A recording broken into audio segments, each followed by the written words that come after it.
Assalamualaikum warahmatullahi wabarakatuh. Salam guru penggerak, tergerak, bergerak, menggerakkan. Yang terhormat Fasilitator CGP Angkatan 07 Kelas 007 Bapak Abdul Malik. Yang saya hormati pengajar praktik CGP Kabupaten Batang Bapak Sarjito, serta Bapak Ibu guru hebat yang berbahagia. Pada kesempatan kali ini saya akan memaparkan koneksi antar materi modul 1.4 yaitu budaya positif. Poin pertama yaitu merefleksi dan mengaitkan pemahaman antar modul.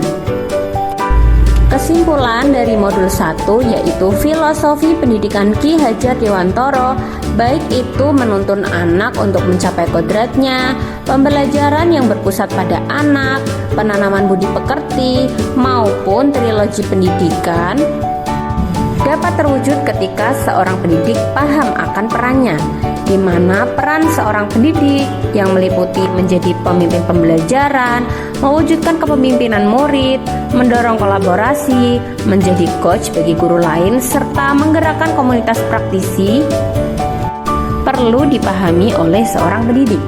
Lebih dari itu, seorang pendidik harus mengerti dan melaksanakan perannya dengan baik. Bagaimana seorang pendidik dapat melaksanakan perannya dengan baik? Tentu seorang pendidik harus memiliki visi yang menjadi tujuan, di mana visi tersebut haruslah berlandaskan kepada mewujudkan profil pelajar Pancasila dengan segala unsur dimensi yang ada di dalamnya. Untuk mencapai visi yang terukur, konkret, sistematis, dan terencana, seorang pendidik perlu membuat suatu rancangan paradigma inquiry apresiatif atau IA.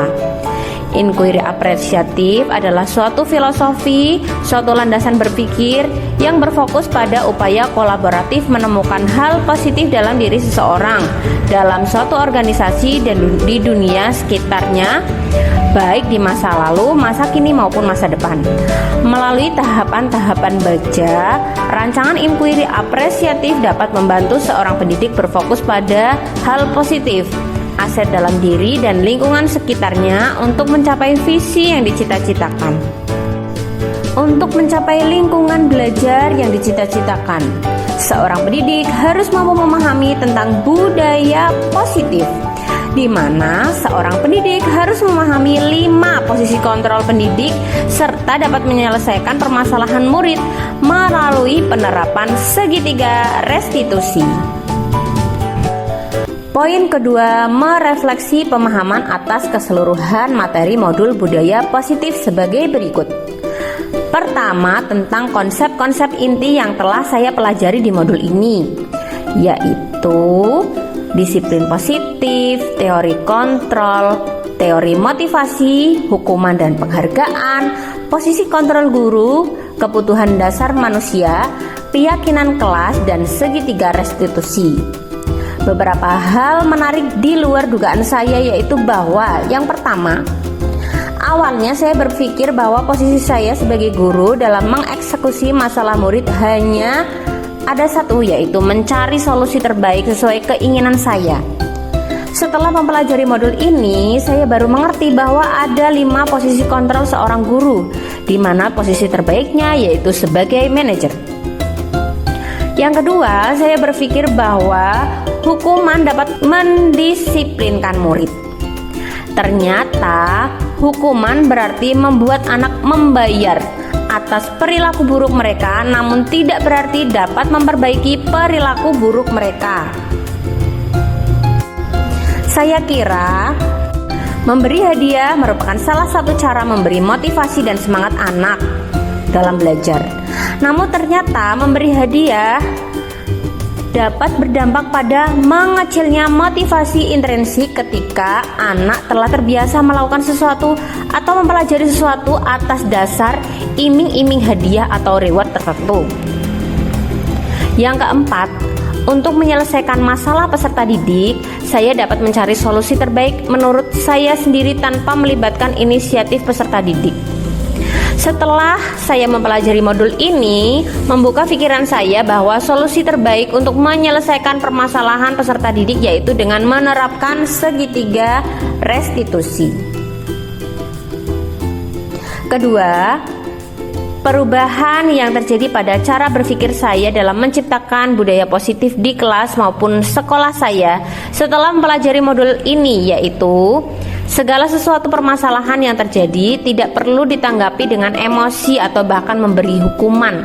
Sebagai seorang guru, posisi kontrol terbaik yang perlu saya pelajari yaitu posisi sebagai manajer dengan menyelesaikan masalah melalui segitiga restitusi yang terdiri dari menstabilkan identitas, validasi tindakan yang salah, serta menanyakan keyakinan. Poin ketiga, pengalaman yang pernah saya alami terkait penerapan konsep-konsep inti dalam modul budaya positif, baik di lingkungan kelas maupun sekolah, yaitu saya terbiasa melakukan disiplin positif.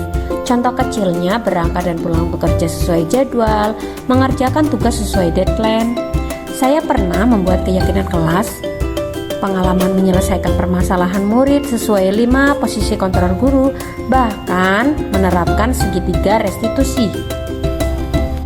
Keempat, perasaan saya ketika dapat menyelesaikan masalah melalui segitiga restitusi yaitu saya merasa senang. Saya merasa lebih dapat memahami peserta didik saya.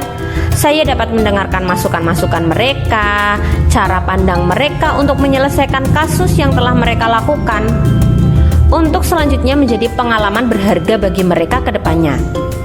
Dan pengalaman berharga bagi saya sebagai seorang guru yang masih dan akan terus belajar.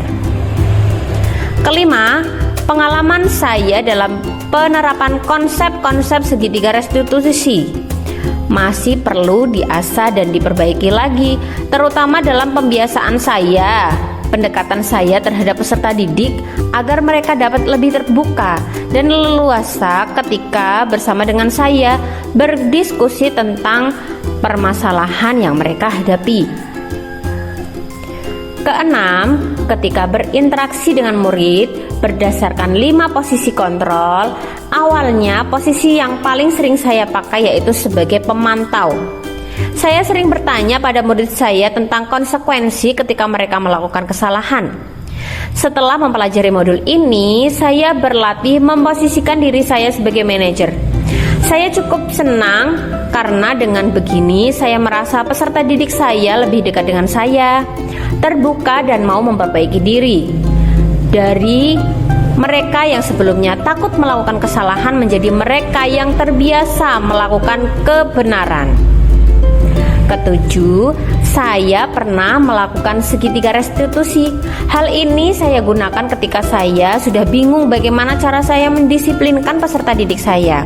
Saya pernah menanyai mereka mengapa mereka melakukan perundungan, apa keyakinan mereka tentang perundungan yang mereka lakukan, positifkah atau negatifkah, serta bagaimana cara mereka memperbaiki apa yang sudah mereka lakukan. Kedelapan,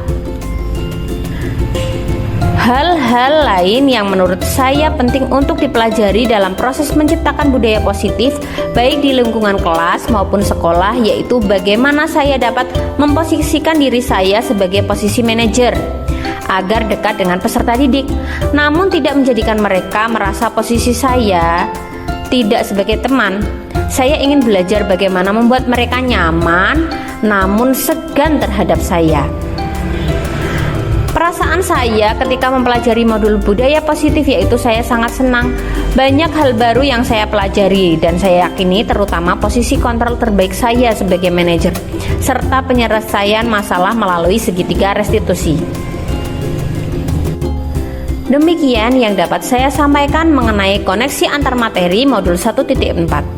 Semoga apa yang saya jabarkan dapat bermanfaat terutama bagi diri saya yang masih dalam tahap belajar. Merupakan suatu kebahagiaan apabila juga dapat bermanfaat untuk orang lain. Salam dan bahagia. Wassalamualaikum warahmatullahi wabarakatuh.